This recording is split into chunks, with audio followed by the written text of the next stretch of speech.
UDF-ന്റെ പ്രതിയോട് സാറിനോട് ചോദിക്കേണ്ട അവർ ചോദിച്ചോളും.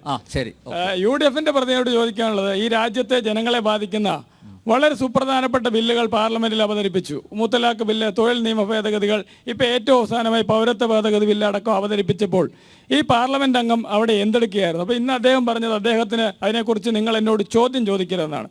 അതിനെക്കുറിച്ച് UDF-ന്റെ പ്രതിനിധിക്ക് എന്താണ് മറുപടി പറയാൻ?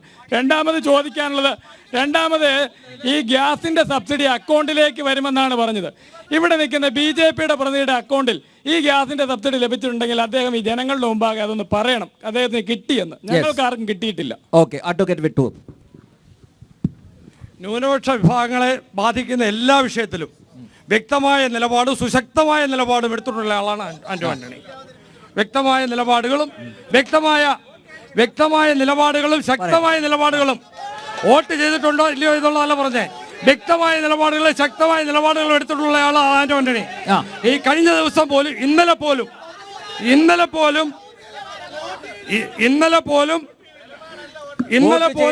വിഷയത്തിൽ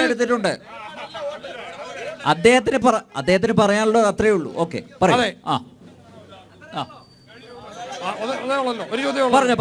ഒരു ചോദ്യം അടുത്ത ചോദ്യം ചോദിച്ചു. മറ്റേ പൗരത്വ ബില്ലിനെ കുറിച്ച് പറയുന്നു.